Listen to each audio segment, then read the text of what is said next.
साथ में। बोले किसी ने इसी रास लीला को बदनाम कर दिया। बोले इस रास लीला को कह दिया कि प्रभु अगर ऐसा करने लगेंगे तो फिर ये तो कलयुग है, ये संसार के लोग क्या करेंगे। तो सुखदेव जी महाराज राजा परीक्षित से कहते हैं कि प्रभु कन्हैया ने गोपियों के साथ में जब रास लीला रचाई थी तो उनकी उम्र थी कितनी, लगभग 5 से 7 वर्ष की।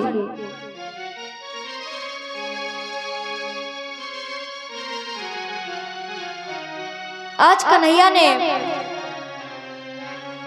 अपनी मुरली की तान से ऐसी ध्वनि निकाली, ऐसी सुर लहरी गूंजी पूरे ब्रजमंडल में कि जितने भी गोपी अपने अपने घर में थी, सभी लोग जिस अवस्था में हैं, कोई गोपी अपने घर में बर्तन धो रही है तो वो बर्तन जितने धुले हैं तो धुले रखे हैं, और जितने नहीं धुले तो वो वैसे ही पड़े हैं। और वैसे ही जैसी अवस्था में थी वैसे ही कन्हैया की मुरली की तान सुनकर के वहां पहुंच गई। सुखदेव जी महाराज कहते हैं कि राजन, एक गोपी तो ऐसी थी कि उसने कन्हैया की मुरली की तान को सुना तो स्नान करके वो वस्त्र पहन रही थी, और उसने आधे वस्त्र पहने, लहंगा बस पहना, चोली डालना भूल गई, तो वो चोली हाथ में लेकर के ही उसी अवस्था में कन्हैया की मुरली को सुनकर के भाग दौड़ी। यहाँ पर गोस्वामी जी ने बड़ा ही सुंदर वर्णन दिया है मानस में। क्या? अरे धाई धाम काम सब त्यागी,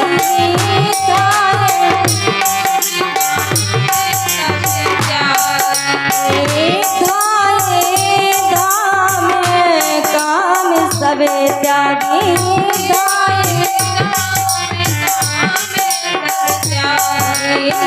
मनहु रंग के निधि लूटने लागे,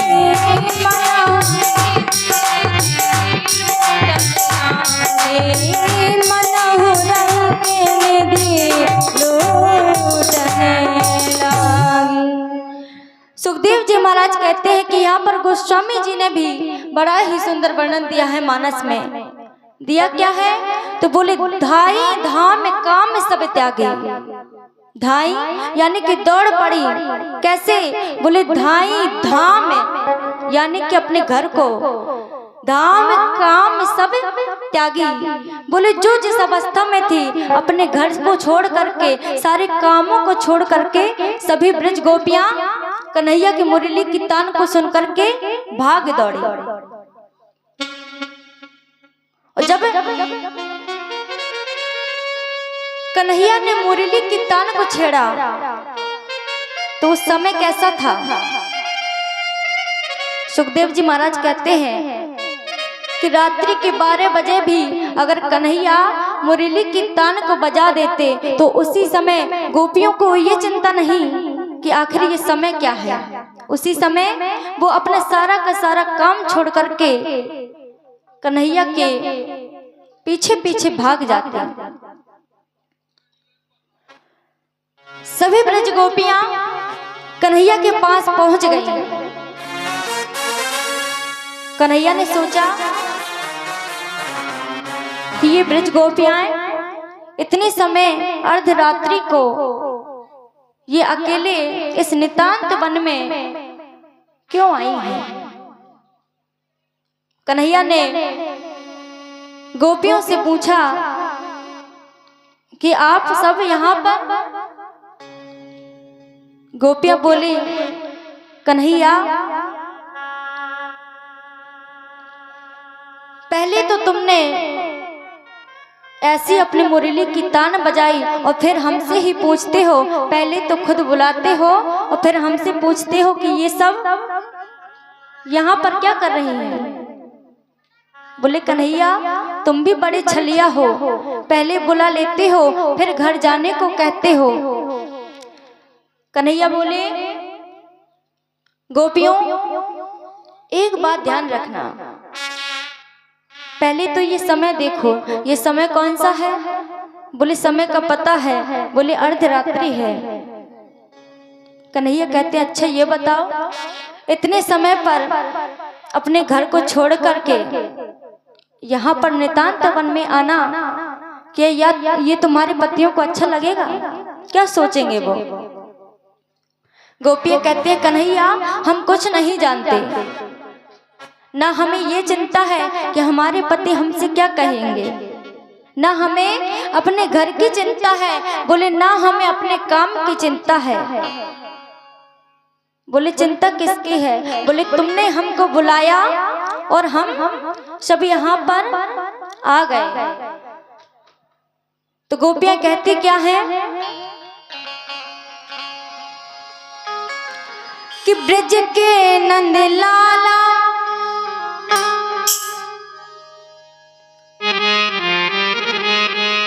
सभी गोपियां कन्हैया से कहती हैं कि ब्रज के नंद लाला राधा जी के सांवरिया और सब दुख दूर हुए कब? तो बोले जब तेरा नाम लिया। बोले कन्हैया अब हमें किसी की इस दुनिया वालों की चिंता नहीं कि ये दुनिया वाले क्या कहेंगे, अरे हमारे पति क्या कहेंगे। हम तो सिर्फ इतना जानते हैं कि अगर एक बार जो तुम्हारे यहाँ आ गया तो फिर वो दोबारा अपने घर पर जाकर के क्या करेगा। कन्हैया बोले ठीक है लेकिन आई क्यों हो? बोले तुम्हें नहीं पता क्यों आई है? कन्हैया बोले मुझे क्या पता, आई तो तुम हो, कारण तुम्हें पता होगा।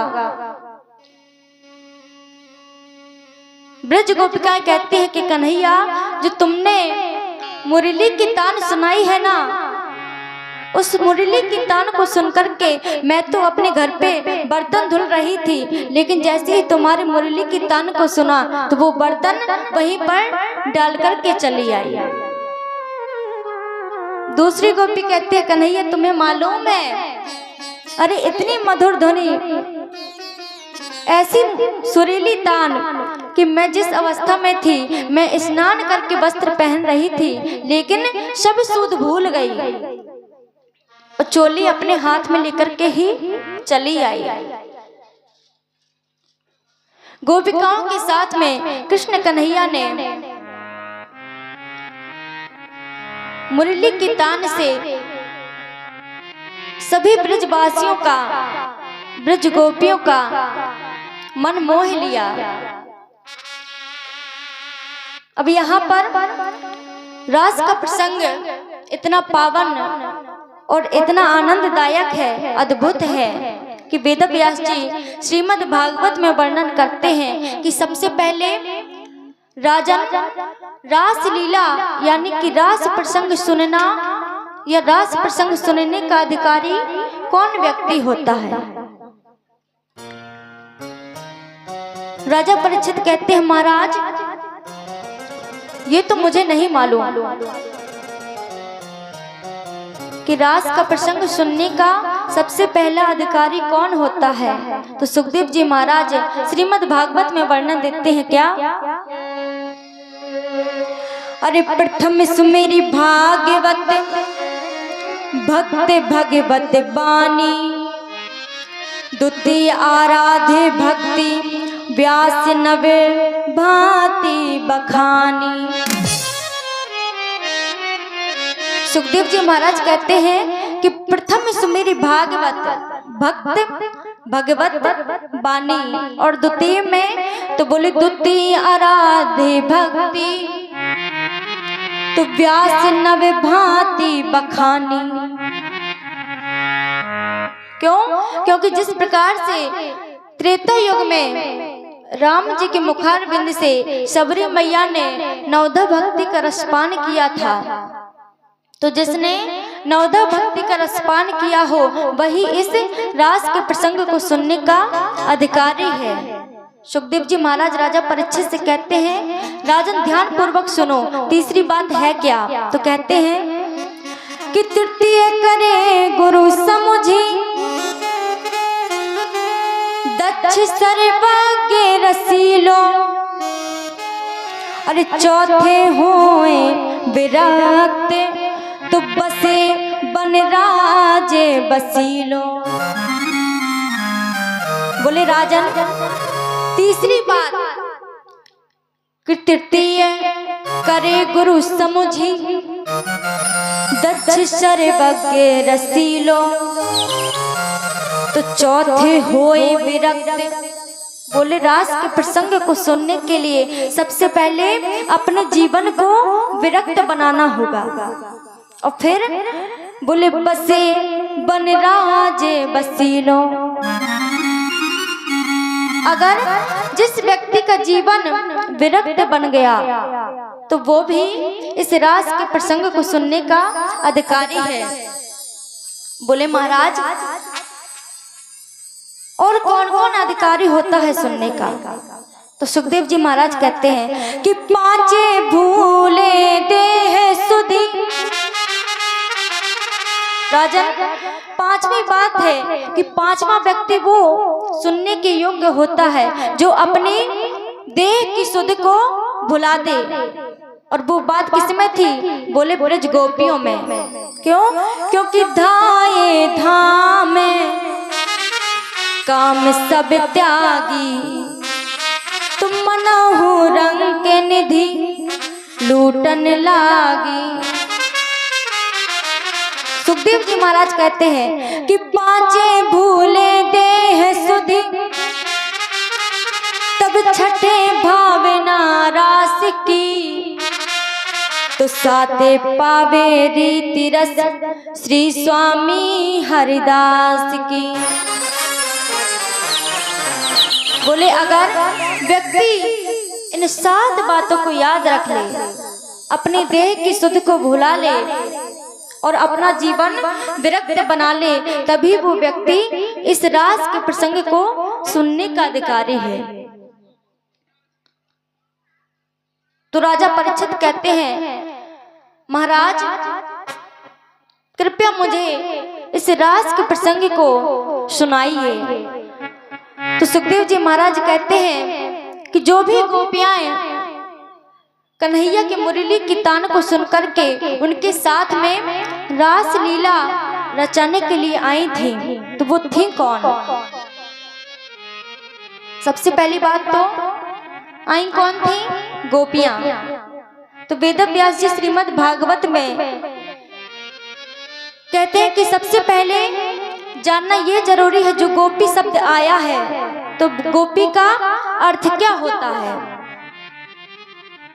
तो सुखदेव जी महाराज कहते हैं सबसे पहला अक्षर है गो। गो का अर्थ है इंद्रियां, और पी का अर्थ है पीना, यानी कि गोविंद्रिय कृष्ण रसम पिबती इति गोपी। गोपी किसको कहते हैं? तो कहते हैं कि गोपी इंद्रिय कृष्ण रसम पिबती इति गोपी।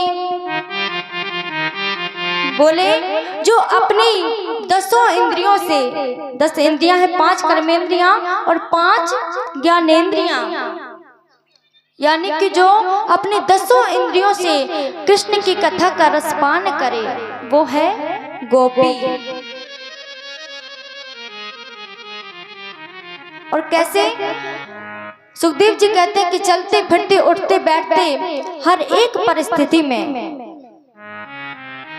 काम करते रहो, भगवान का नाम लेते रहो, और अगर यही भावना रही, यही हमारा कर्म रहा, तो एक ना एक दिन प्रभु हमको मिलने वाले हैं। ये बात पक्की है।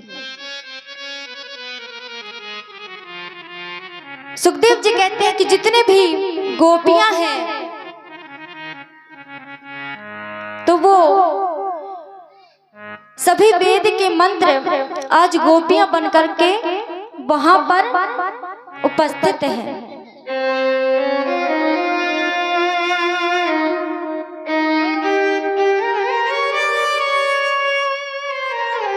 यहाँ तक कि प्रभु श्री राम श्रीमद् भागवत में वर्णन आता है ऐसा कि जब श्री राम सीता जी की खोज करते हुए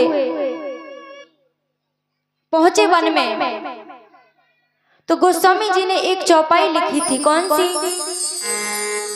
हे खगे मृगे हे मधुकर श्रेणी, हे खगे मृगे हे मधुकर श्रेणी, हे खगे मृगे हे मधुकर श्रेणी, हे खगे मृगे हे मधुकर श्रेणी, तुम देखी सीता मृग नयनी, तुम देखी सीता मृग नयनी, तुम देखी सीता मृग नयनी। सुखदेव जी महाराज कहते हैं कि जब प्रभु श्री राम जानकी जी की खोज करने के लिए पत्ते पत्ते लताओं से पूछ रहे हैं, वन वृक्षों से पूछ रहे हैं, तो वहां पर रास्ते में डगर चलत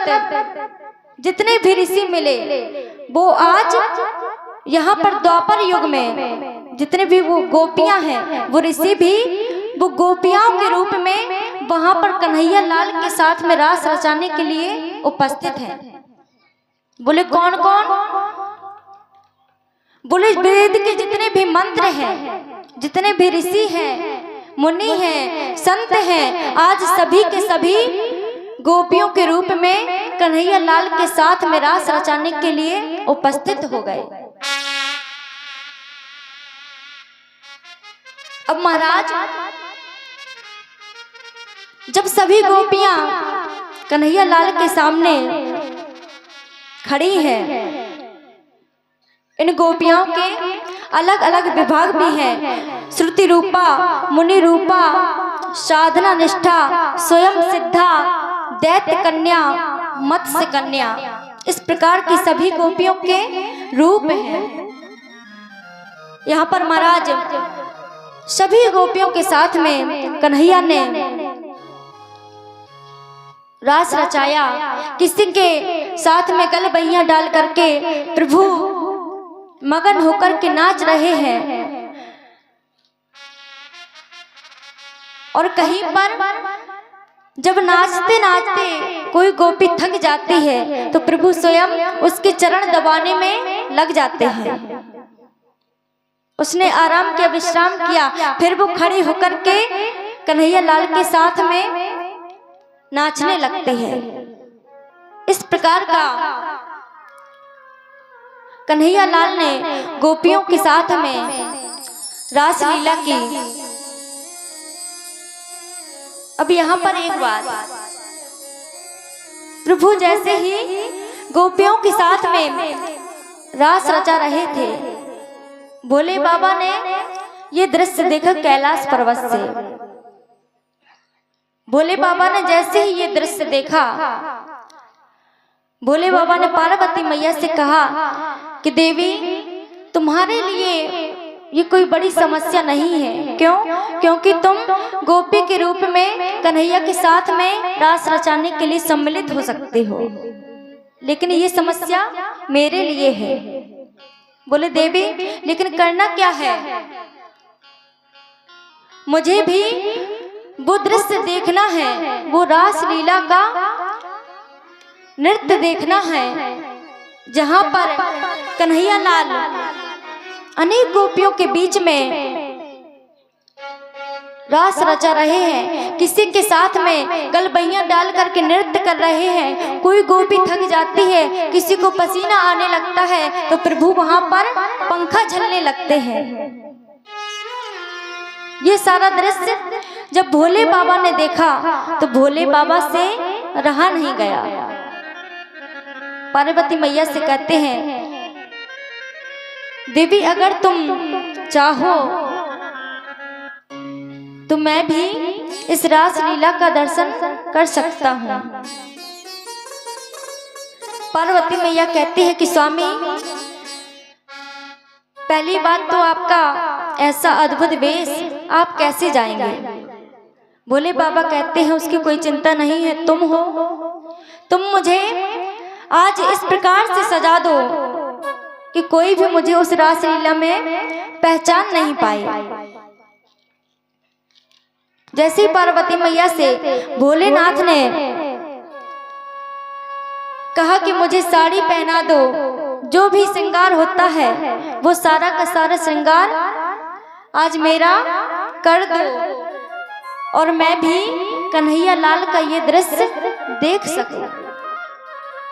पार्वती मैया कहती है भोले बाबा, और तो सब ठीक है, पर अगर आप रास में गए, मैंने आपकी बात मान ली, आपको सजा दिया, साड़ी पहना दी, श्रृंगार भी कर दिया, लेकिन उस बीच में अगर आपका घूंघट खुल गया तो फिर तो गड़बड़ी हो जाएगी ना। भोले बाबा कहते हैं मैं घूंघट को संभाल कर के रखूंगा। बोले इतना नीचा घूंघट कर देना कि कन्हैया लाल मेरा चेहरा ही ना देख पाए। पार्वती मैया कहते हैं ठीक है। पार्वती मैया ने भोलेनाथ को बिठाया और जिस प्रकार से गोपियों ने 16 श्रृंगार किए थे, उसी प्रकार से आज पार्वती मैया ने भोले बाबा का 16 श्रृंगार कर दिया, लंबा सा घूंघट डाल दिया भोले बाबा को। बोले प्रभु पहले तो आप यहीं पर प्रैक्टिस करके देखिए।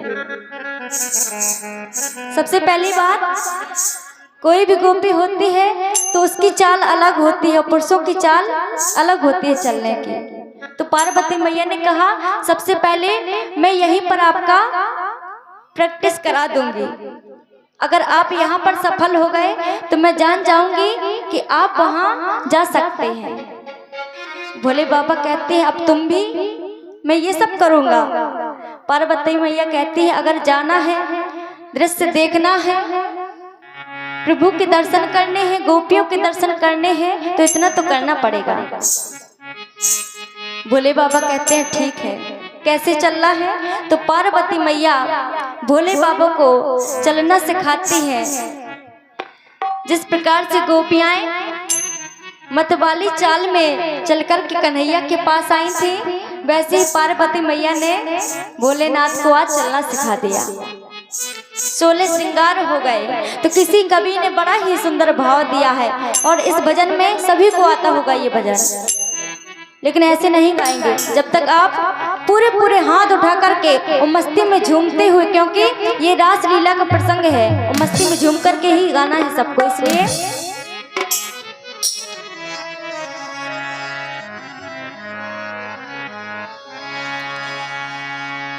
किसी कवि ने कहा है, अरे एक बार भोले भंडारी कि एक बार भोले भंडारी बनकर ब्रज की नारी गोकुल में आ गए हैं, गोकुल में आ गए हैं। एक बार भोले भंडारी बनकर ब्रज की नारी गोकुल में आ गए हैं, गोकुल में आ गए हैं।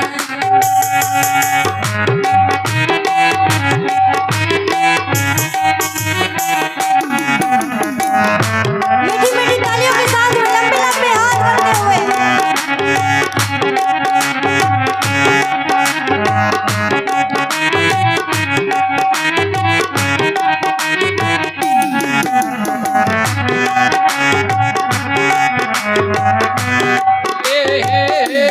आ गए हैं, भोले भंडारी बनकर वृंदावन आ गए हैं, वृंदावन आ गए। और भोले बाबा कहते हैं कि सब कुछ हो गया ना। पार्वती मैया कहती है अभी भी मैं आपको मना करती हूँ, अगर ये जो अपना बीच का रहस्य है ये वहाँ पर जाकर के खुल गया तो सारी की सारी जो बनी बनाई बात थी वो गड़बड़ हो जाएगी। पार्वती जी कहती हैं, पार्वती ने मना किया पर ना माने, त्रिपुरारी वृंदावन आ गए हैं, वृंदावन आ गए हैं। मना तिहारी ना माने, त्रिपुरारी वृंदावन आ गए हैं, वृंदावन आ गए हैं।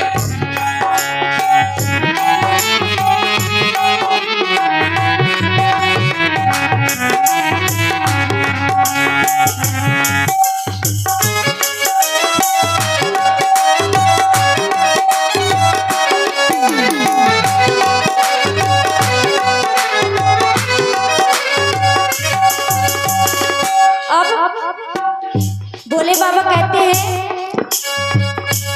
देवी आप भी मेरे साथ में चलोगे, क्यों? क्योंकि आपको तो जाने में परेशानी नहीं है ना।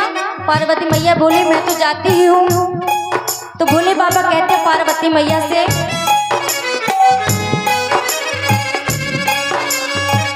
पार्वती से बोले बोले हो,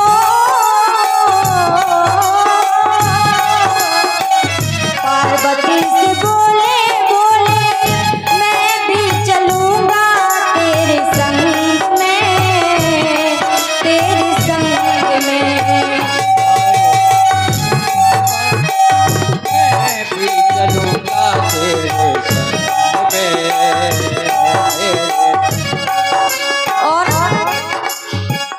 राधा संग कृष्णा नाचे, मैं भी नाचूंगा तेरे संग में, तेरे संग में। तो अरे रास रचेगा, रास रचेगा ब्रज में बारी, हमें दिखाते प्यारी वृंदावन आ गए हैं, वृंदावन आ गए हैं।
वैसे मैं भी तुम्हारे साथ में नाचूंगा।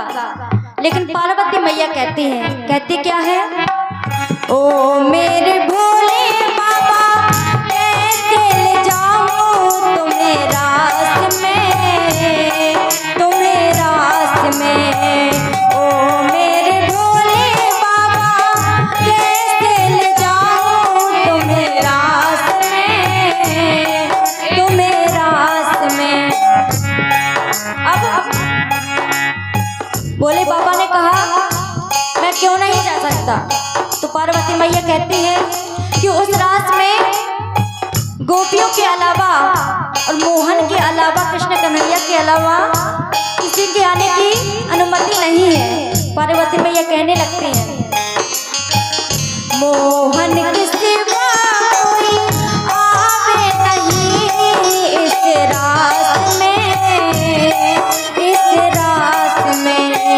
मोहन के सिवा कोई आवे नहीं इस रास में, इस रास में।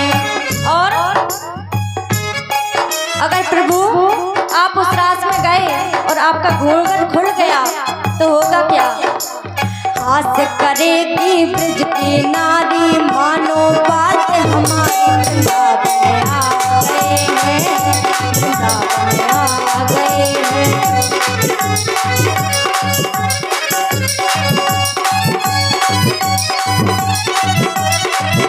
मीठी मीठी तालियों के साथ में।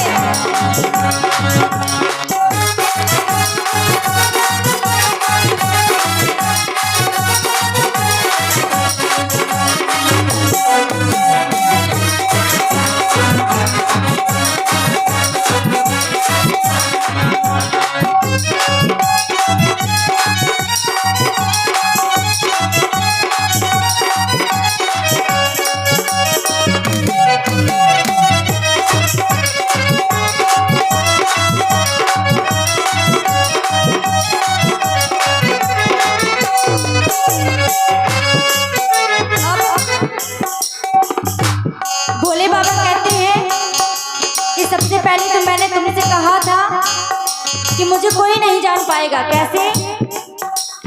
कि जब मैं ये साड़ी पहन लूंगा, तुम्हारे जैसी चुनरी ओढ़ लूंगा, 16 श्रृंगार कर लूंगा, तो फिर कौन पहचानेगा। भोले बाबा कहते हैं ऐसा सजा दे मुझको कोई न जाने इस राज को, इस राज को। ऐसा सजा दे मुझको कोई न जाने इस राज को। और बताना क्या, ये ही सहेली मेरी, ये ही सहेली मेरी, ऐसा बताना ब्रजराज को, ब्रजराज को। तो भोले बाबा ने अरे लगा के कजरा बांध के साड़ी, लगा के कजरा बांध के साड़ी, चाल चले मतवाली। वृंदावन आ गए हैं, वृंदावन आ गए हैं।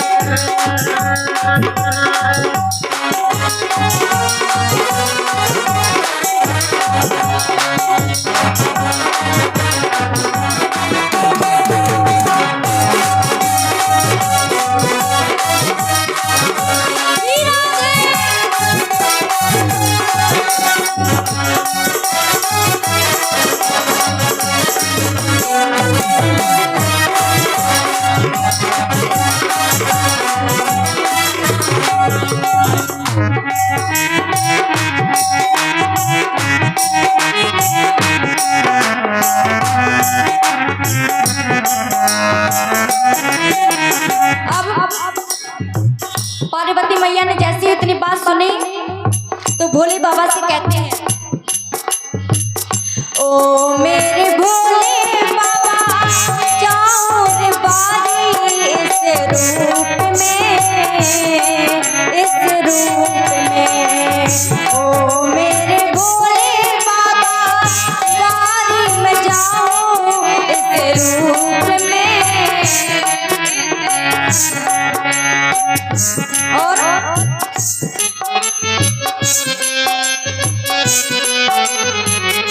एक दिन मोहन स्वामी आ ही गए थे इस भेष में, इस भेष में। तो पहले बारी मोहन की थी, अब की बारी तुम्हारी। वृंदावन आ गए हैं, वृंदावन आ गए हैं।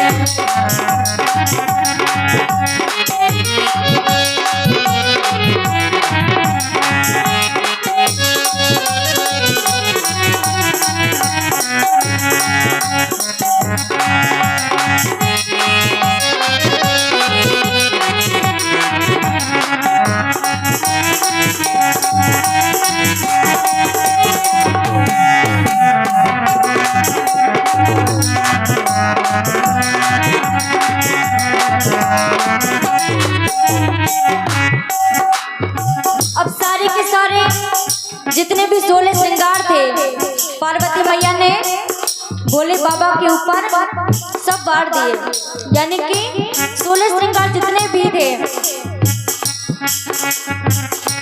आंखों में काजल लगा दिया, बालों में गजरा लगा दिया, जितने भी 16 श्रृंगार हैं भोले बाबा के सारे कर दिए। और पार्वती मैया भोले बाबा को इतना लंबा घूंघट डलवा करके उस रात में आ गई। जब आ गई तो कहना, ऐसी बजाई बंसी, ऐसी बजाई बंसी, सुध बुध भूले भोलेनाथ जी, भोलेनाथ जी। ऐसी बजाई बंसी, सुध बुध भूले भोलेनाथ जी। और जैसे भोले बाबा पार्वती मैया के साथ में उस रात में आए, कन्हैया ने अपने मुरली की तान को छेड़ा तो भोले बाबा जिस वेश में थे वो अपनी सुध को भूल गए। जब सुध को भूल गए, क्यों? क्योंकि वहां पर जितने भी गोपियां थी सब दुबली पतली, लेकिन भोले बाबा का शरीर बिल्कुल अलग दिख रहा है। हुआ क्या? ऐसी बजाई बंसी, सुध बुध भूले भोलेनाथ रे, भोलेनाथ रे। ऐसी बजाई बंसी, सुध बुध भूले भोलेनाथ जी। और आ ही गए हैं शंभू, समझ गई ब्रजनार रे, ब्रजनार रे। जैसे ही भोले बाबा को सभी ब्रज गोपियाओं ने देखा, सब समझ गए। एक दूसरे से पूछने लगे कि अभी तक हम लोग रात रचाते थे कन्हैया के साथ में, लेकिन सभी लोग एक दूसरे से परिचित हैं, लेकिन इस नारी को हमने कभी नहीं देखा, इस गोपी को तो कभी नहीं देखा।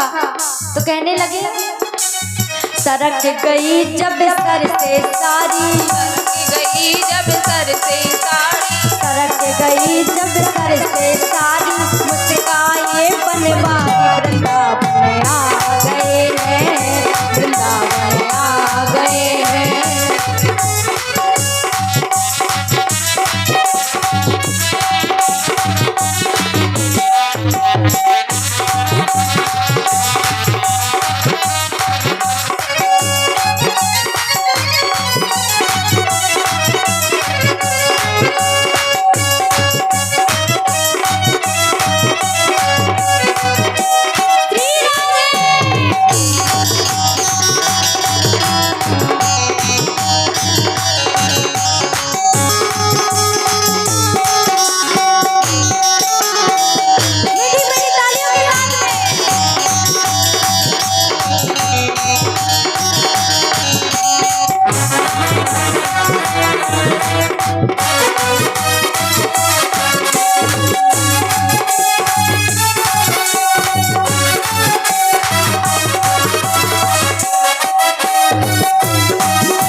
जब मुरली की तान को सुन करके भोले बाबा अपनी देह की सुध को भूल गए। जब भूल गए तो उनके सर का जो पल्लू था वो पल्लू सरक गया। जब सरक गया तो भोले बाबा को कन्हैया ने देखा, तो कन्हैया मुस्काने लगे, लेकिन कुछ कहा नहीं। लेकिन वहां पर पार्वती मैया भोले बाबा से एक बात कहती है, क्या? ओ मेरे भोले स्वामी, कभी से पड़ा वृंदावन धाम रे, वृंदावन धाम रे। ओ मेरे भोले स्वामी, कभी से पड़ा वृंदावन धाम रे। और एक यहाँ पर विशेष बात, क्योंकि भोले बाबा को एक नाम से और जाना जाता है। किस नाम से? पार्वती मैया कहती है, ओ मेरे भोले बाबा,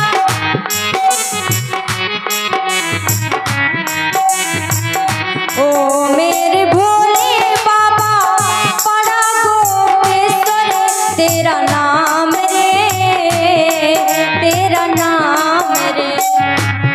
तो कहा, अरे तारा चंद है चरण तिहारी, तारा चंद है चरण तिहारी, जाको लाज हमारी वृंदावन आ गए हैं, वृंदावन आ गए हैं। तारा चंद है चरण तिहारी, जाको लाज हमारी वृंदावन आ गए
बनकर ब्रज की नारी वृंदावन आ गए हैं, वृंदावन आ गए हैं। पार्वती ने मना किया पर ना माने त्रिपुरारी, वृंदावन आ गए हैं, वृंदावन आ गए हैं, वृंदावन आ गए हैं, वृंदावन आ गए हैं।